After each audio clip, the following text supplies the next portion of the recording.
All right, so the session today is 5 birds, 1 stone. Little play on the old phrase there. But the idea is how you can use one automation to really, really reduce administrative work across your organization. And when I talked with Mark about what he was going to be presenting and Jackie about what she was going to be presenting, the thing that we really saw as the connective tissue is how can you spend more time doing the work that's important instead of the work that's not really important. So we're going to look at this from a little bit of a theoretical perspective, as well as actually diving in and doing it in the Vendasta platform. But first we're going to kind of reiterate why are we doing this, and then look at the smaller pieces before diving in, like I said. So we already heard it over and over again, but just some housekeeping items. If you have a question, raise your hand, share your thoughts. We've got a chat there. Yeah, I don't think we actually, sorry, my No. mistake. I put raise your hand.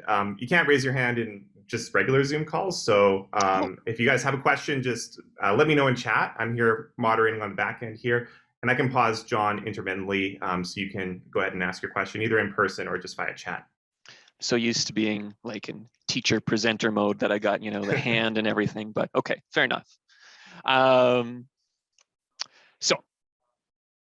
Why would you want to use an automation, just one automation, to remove administrative work? Lots of great examples, but the main theme is that there's too much work that's non-work work. A bit of a mouthful, but as you can see in that diagram, there's a lot of work that's just not really about whatever the purpose of your organization is, which is, in our case, helping small businesses succeed, right? So you look at the stats, 83% of workers spend up to 3 hours a day covering for a colleague. 76% of workers spend up to 3 hours a day on data entry. And then you look at like 90% of workers spend up to 5 hours checking messenger apps, right? Just checking the app. And then less than 3 hours a day on creative work. This is all time that is not really related to necessarily to helping a small business. I took this from Atlassian. I love this sort of way of looking at it. The annual productivity cost of per employee. An employee is costing about $1,250 a year just handling spam, or $1,800 a year on unnecessary emails, or maybe up to $4,100 a year because the communication was just poorly written. That's a lot, especially once you start scaling up your business.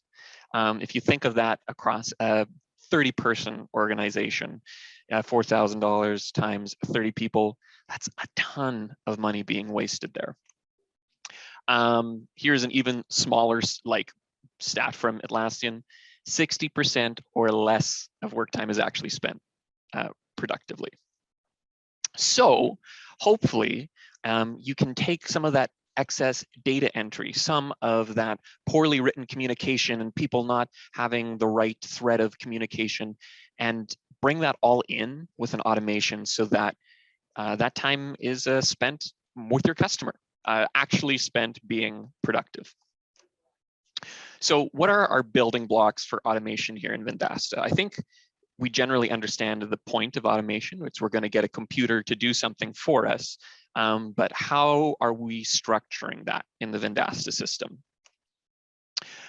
You have 3 things. You have triggers, you have logic steps, and then action steps. So a trigger is basically saying when this happens, and the logic step is a sort of qualifying, and this other piece is true, then we're going to perform this action. So when an opportunity is created or changed, and if the business is located in Kentucky, then we're going to create a sales task.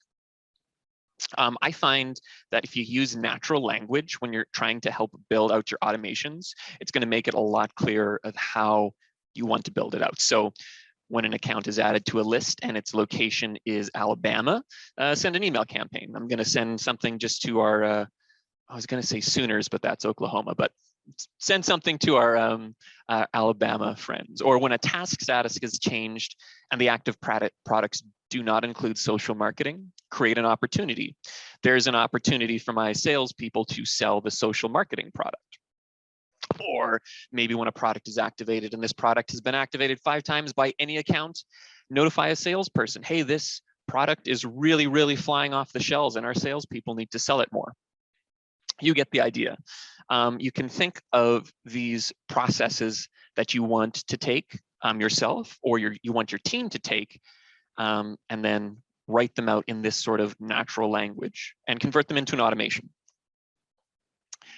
And also there's these conditions things. We can add these to any trigger. We can add these to logic steps.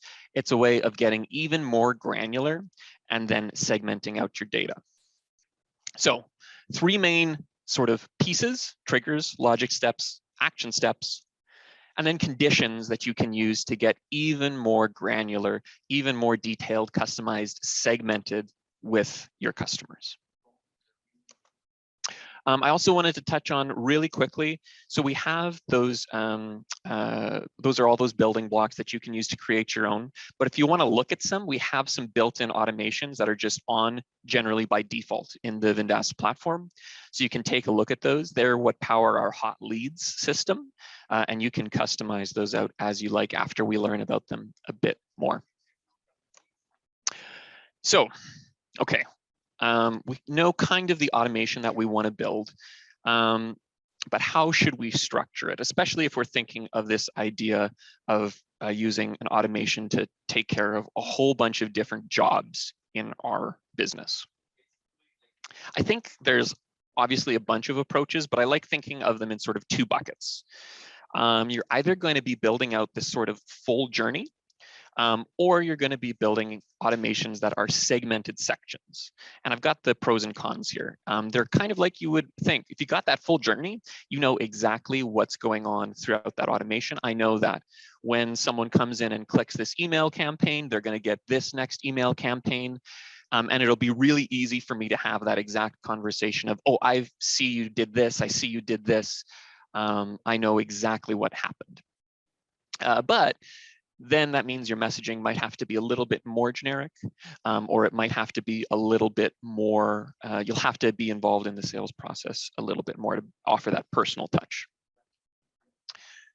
Another option that you have there is segmenting it out by section.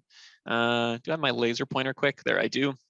So as we see in this diagram, right, the customer journey isn't necessarily linear, but there are places that are a bit more segmented. So when someone's in that purchase decision, there's probably a certain set of actions that you want to do, like you want to have a phone call with them once a week just to make sure that you're on their mind. So instead of worrying about doing the whole journey, maybe what you can do is you can actually segment out an automation that's really just focused on this purchase decision. And then when the right criteria happen, that automation to start working with your customer in the purchase decision is there. So 2 options. We're going to look at kind of both today. You can think of them as one separate automation or one that's really linked all together. And what does it look like? That's my cue to get into the platform here. I'll maybe take a quick second. Oh, good question. Awesome. Okay. And so while you load that up too, John, maybe it's a Yeah. good opportunity for those who have signed up for the Vendasta platform already or a Vendasta partner.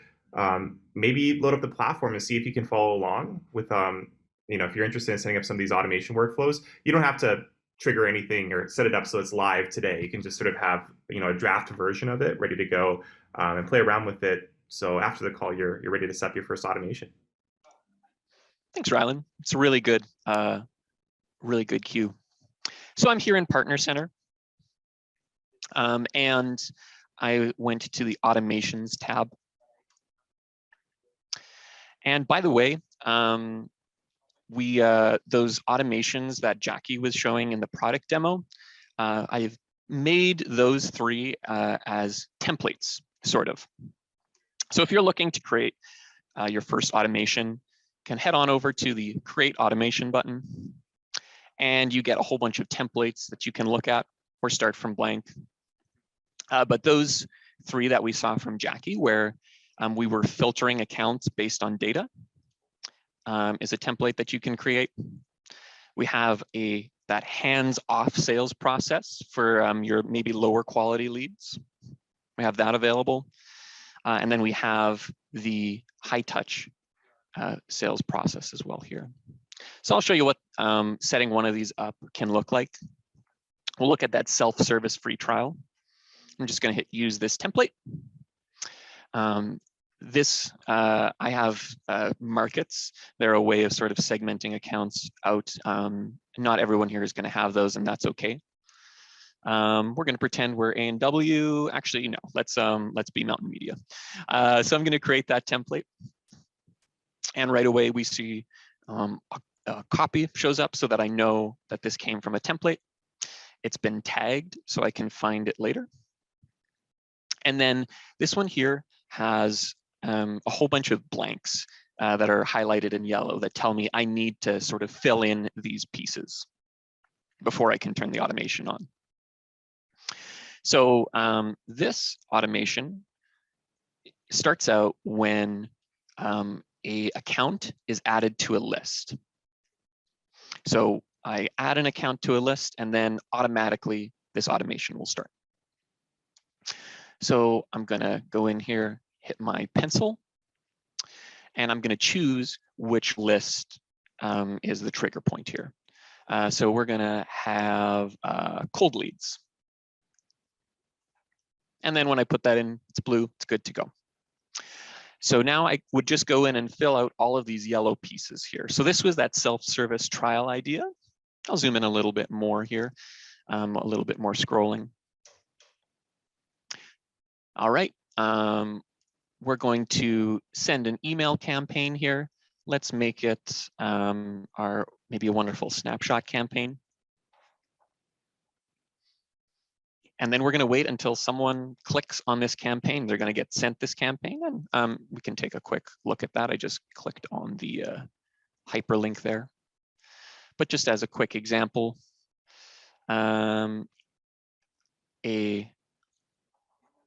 encouragement to check out your listing grade. Awesome. Now, when someone sees that individualized link, right, that snapshot report is going to have a different grade and different text based on the listing presence of the business.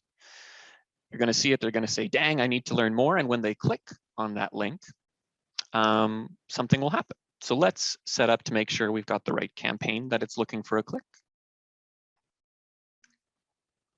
And if they click within 2 days, we're going to give them that self-service trial and choose, hey, what products are they going to get? So we have all of these express products that are available.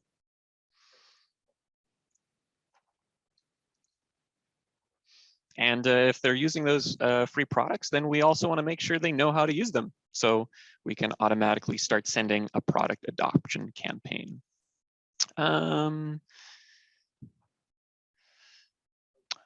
My typing didn't work very well, so we'll just use this 5-star adoption one, for example. But there is a recommended campaign for that there. We'll give them 20 days and then start deactivating products. We'll deactivate all products. And this one is going to make it so that the products will be turned off at the payment period. So they'll have access to it, but it won't renew. And that's kind of it. We have one self-service one all ready to go. There's this other branch where, hey, if someone didn't click through on that campaign, then we're going to tag the account so that we can come back and find it later. We know that this one didn't interact, but we'll be able to go and find it and then maybe start a whole new automation, a new journey, or maybe one day when we're just really, really bored, we'll pick up the phone and call all those cold leads. But this was taking one of our templates and then filling in the different individual pieces that you wanted to use to match your business. Maybe take a quick pause. Oh, I love that one, Roberto. That's perfect.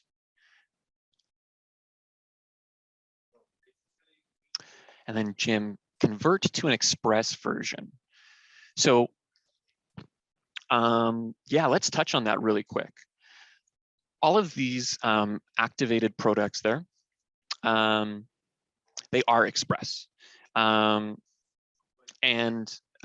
this is showing your wholesale cost here. So it would be free for you depending on how many express products you have. But then to actually get them to start paying, what you can do is you can head to your automatic billing settings. So under administration here, under account billing, we have our default billing settings. And so this was for Mountain Media that I cannot find. There it is. And what you can do is you can bill based on active products. Set this up as soon as products become active, then you can then start manually sending out the invoices or automatically sending out invoices for those products. Or if you have the credit card information on file, they purchased something from you already, then it would charge automatically. And you can choose to have this type of invoice, this default automatic invoice, set whenever the products renew. And that would cover that use case that we just looked at. Or you could have them collect on a certain day. That's usually better for handling your specific billing. Okay, this is the day I'm going to sit down and move through all of my billing invoices, but depending on the customer, that might not work. I think this each renewal is probably your best bet. And there's a whole bunch of information in there that we can see about, like, okay, what is this default billing settings going to work like? So, okay, we don't actually have the credit card. Okay, well then we'll invoice them. Oh, we don't have a default recipient. We'll just send it to whatever the user is. If for some reason someone's going through a self-service trial and there's no users, that should almost never be the case, but there would be an invoice created, so you have a record there too.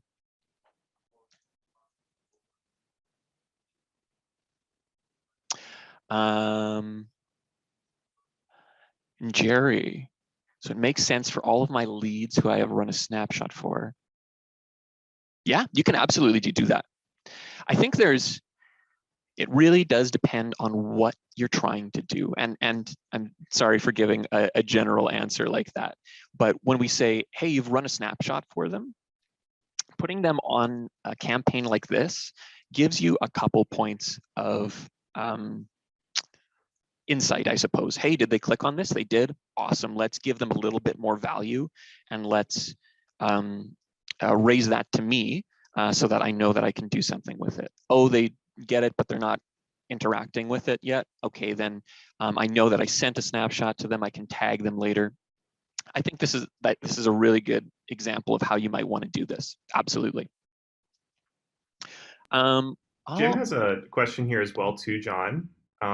He says, can we also have it convert to an express version and start an invoice? So I think you're kind of going through that a little bit here already. Yeah. This is basically convert to an express version. I don't want to say convert because when we activate it, it's automatically express. So what's really happening is when you're choosing to start billing the client, that customer. So this would be the way to say, okay, we started that free version, and then I'll send you an email when it renews. Great, awesome. And we can actually get in and start handling, like, if you don't receive payment, we can close that off too. Jim, does that answer your question? Feel free to unmute yourself. Yeah, guys. This is great. This is something we've been talking amongst ourselves, some other folks, and I think this is a great way to address it, because I think trying to consolidate these things so that you have packages that move through, and you can. And I think the earlier version that you guys talked about, or the newer updated version of billing, where you can select packages and put them in there, what I was suggesting and what we've been talking about is using automation. When you have someone signed up, they turn all these things on, and if they're happy with that level, then it just flows through into the express version and that product-led growth, where we keep them in this basic level, and we keep using automation like you're talking about to show them these products and how they work. Then we go on to the next package, the pro versions. But what I was saying, and I didn't write it correct, but I think you guys got the gist of it, is having that convert into what we pay for in our package as agency owners. It's just express. We start charging them whatever amount you guys want to charge them. They stay in there, and we get them into the system, and we start teaching the system, and then they get comfortable and they go to the pro version. So that's what I was talking about. Gotcha. Yeah, absolutely. I love what you're thinking. There's Bill, another question here, John, from Bill. Bill says, which of the templated automation campaigns has demonstrated the best performance for agencies? So it's a really interesting question, and again, this is going to be a slight waffle, but it really does depend on what you do. When we think of the panel where Dakota talked about, well, all of them talked about the general funnel, right? Something like this self-service free trial for leads. This can work really, really well when you have incredible volume. The higher you turn up the volume, the number of people running through that funnel, you're going to get some pretty decent returns from it. That being said, I think for getting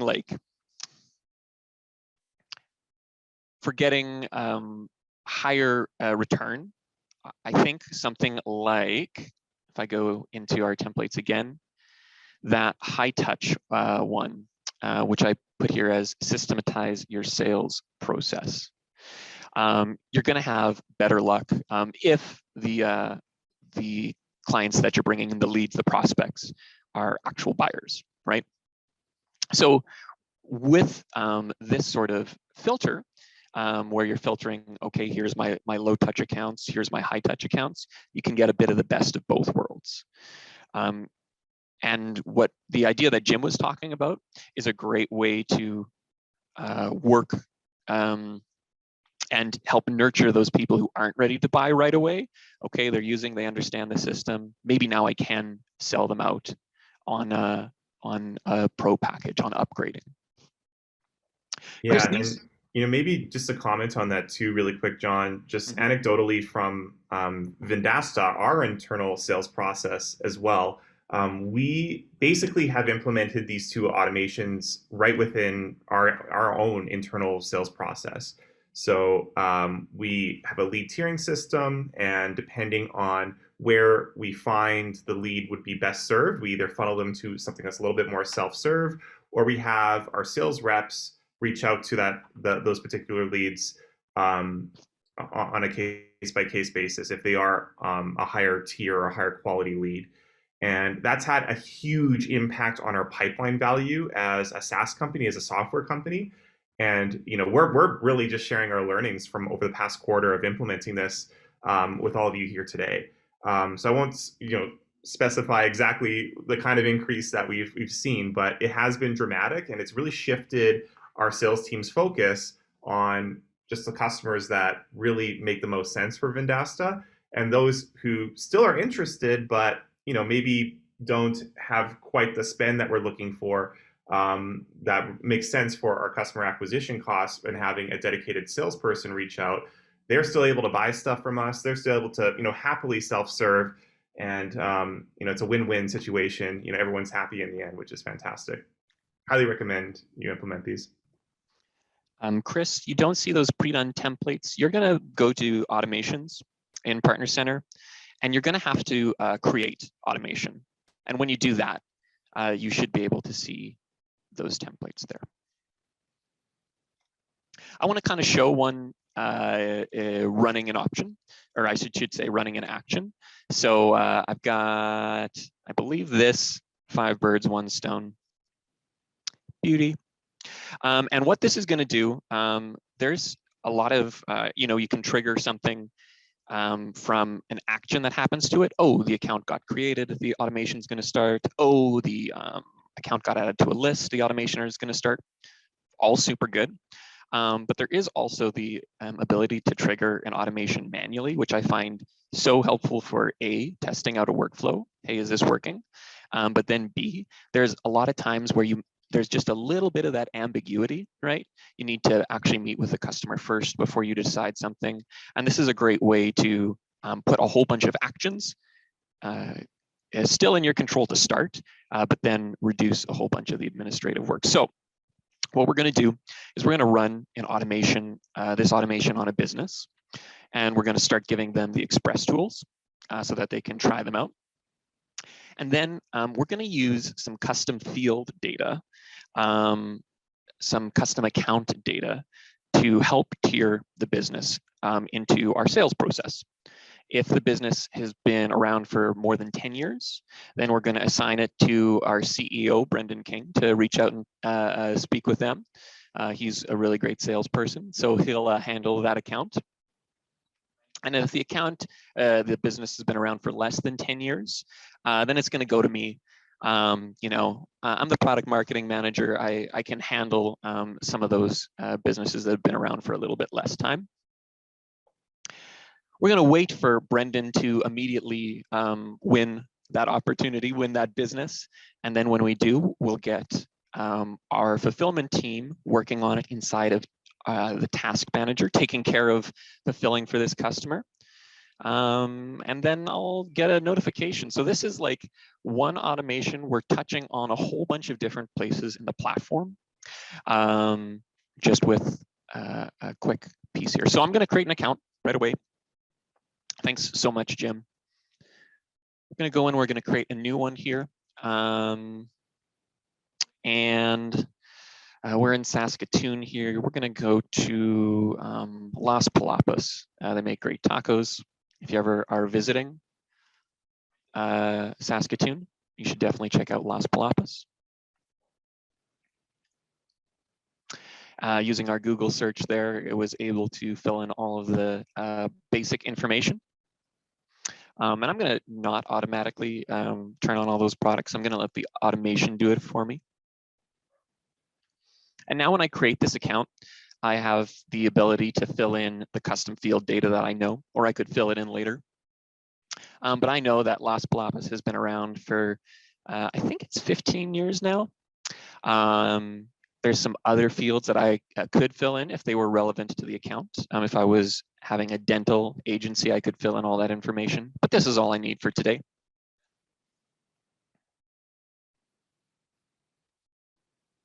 And now I'm going to start that manual automation to get a whole bunch of things happening at once. So I'm going to turn on 5 birds, 1 stone. And that's going to start off a whole bunch of things. We're going to go to the automations tab again, just as a quick example. And when I click in on that automation, there's the activity tab to see what accounts are running through and what's happening with those accounts. So there's our trigger. I'll zoom in a little bit. It entered the automation. We activated some products. And then we filtered the account based on how many years it's been in business. And it created an opportunity for Brendan King. Let's take a quick look at that. So I'm going to open up the Sales and Success Center, that salesperson view.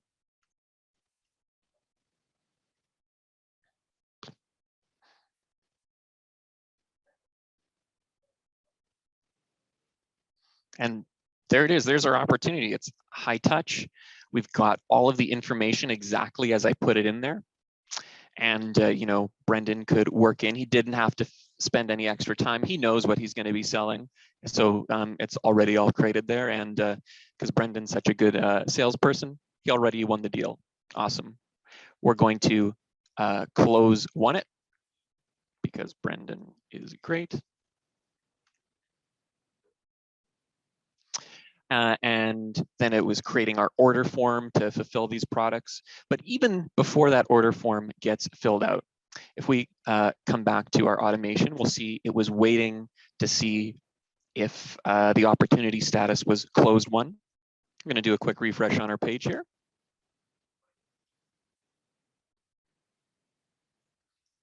And there we go, it won. So now we're on that event happen branch and we're starting some fulfilling for our client there. And now we're waiting to see if that happens. So one quick move into Task Manager just to show that I'm not lying here. Oh, that didn't work well because I don't have an admin permission, but or I should say digital agent permission, but you get the point here is that that one trigger was pushing that administrative work to happen all across everywhere.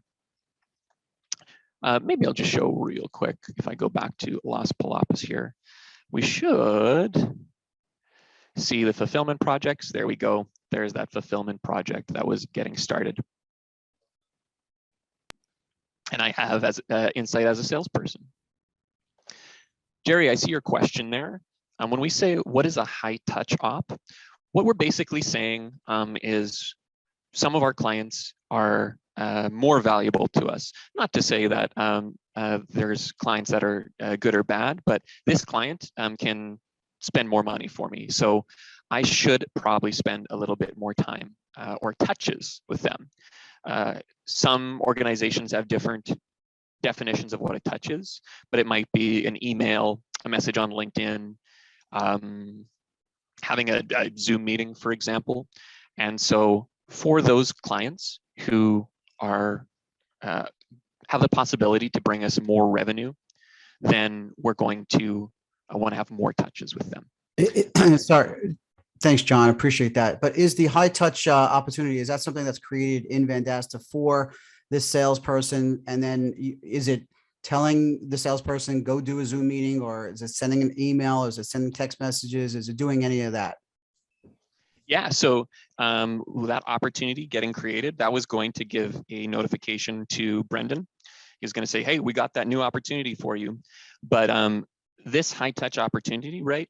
You have the opportunity, you have the ability, too many opportunities. You have the ability to set this up however you like.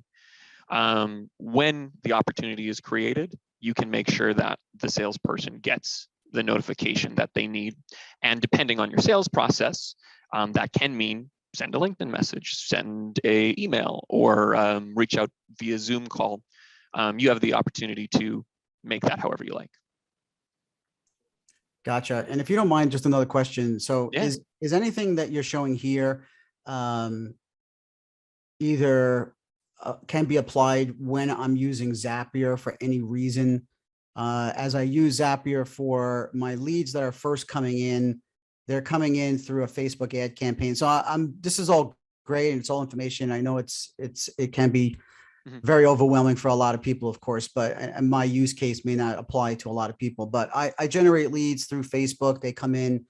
We have those leads coming in. I do high touch where those leads actually book an appointment on our calendar. If they don't, we still follow up with them. I would love that lead because really my next step is either I need to hire a VA who, what we do is we do the high touch. We want to be able to go review because these are personal injury attorneys. So the leads, we go look them up. We look up their website. We get the right data, the GMB, the Google My Business profile, all that good stuff, load it in here, generate a snapshot. Then I know 24 hours later, ideally, I want to be on a phone call with that person at that time as best as humanly possible, and then start some sort of, interaction or some sort of automation on your end. So I'm all ears. Yeah. This is like, I'm not going to go for the full deep here, yeah. But when you're talking about, oh, I'm having this data coming in from this other place, then I would say the best way we can do this is using our businesses lists and then importing a list in here.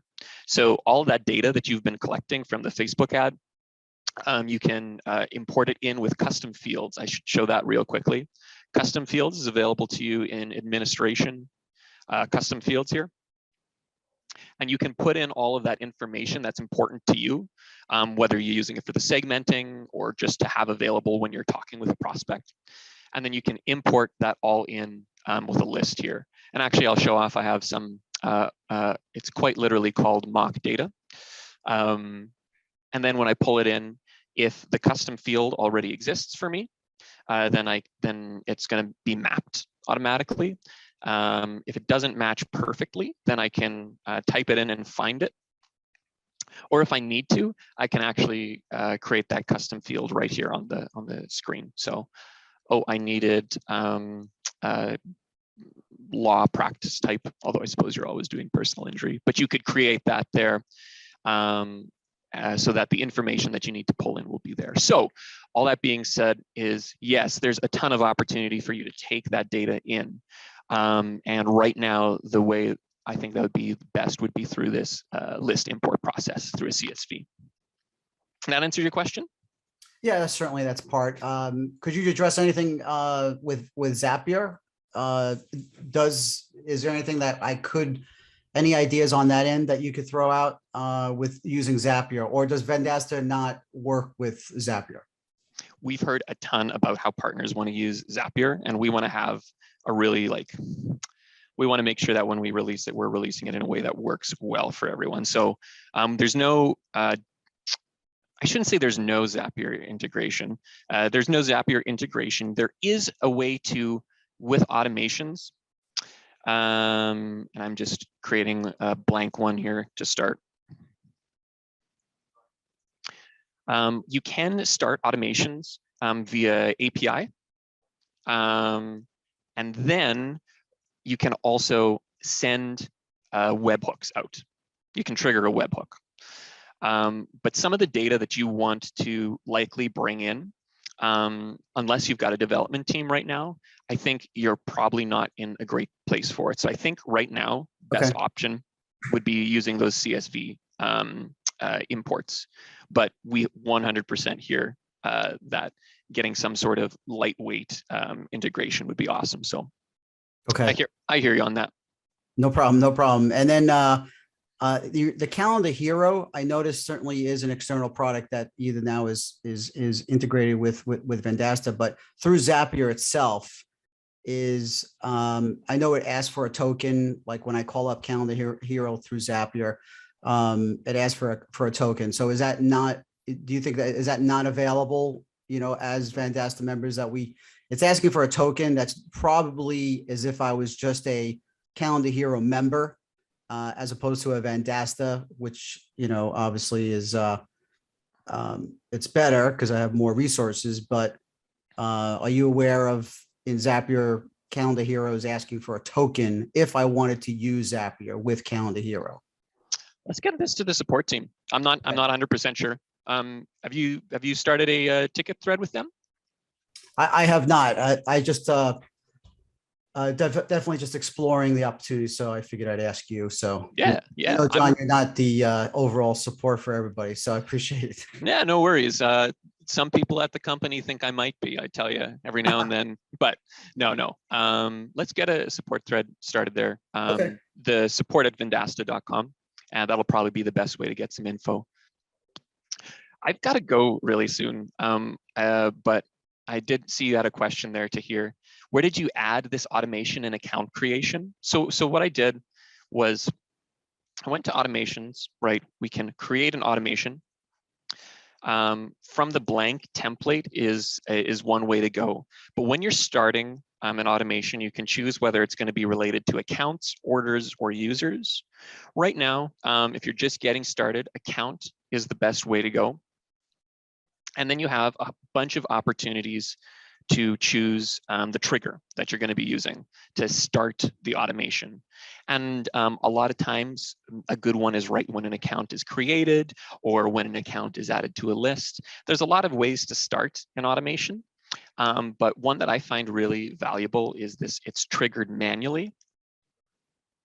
And then you can let anyone with access to Partner Center or Sales and Success Center, if you check that box off, go to an account. And then inside the account page, at the bottom, there's this option to start manual automation. And anyone that has that manual trigger will get going. Cool, thank you. You're welcome. Great question. Oh boy, I could talk about these all day. I used to. I still do too. But I think I need to wrap it up here. Rylan already mentioned, as a participant here, there's a really great offer available to you for 500 snapshots if you upgrade your subscription, or there you go. To supercharge your email campaigns, your automations, 500 just available to you for an upgrade. So take a look at that landing page. And then, yeah, if you have any questions, comments, we've got the Conquer Local community available. I should have a link to that ready for you. Happy to answer all your questions because we want to help you succeed with these. Let me drop a link to the. Well, I got you, John. Oh, beauty. Thanks, Rylan. Phenomenal work today, John. Thank you so much. This was super valuable, and just a huge thank you to all of our attendees in today's session. We really hope you found Conquer Local Connect valuable. We're going to be sending out a survey by email very shortly here as well. We want to hear your feedback on the event itself and John's session in particular.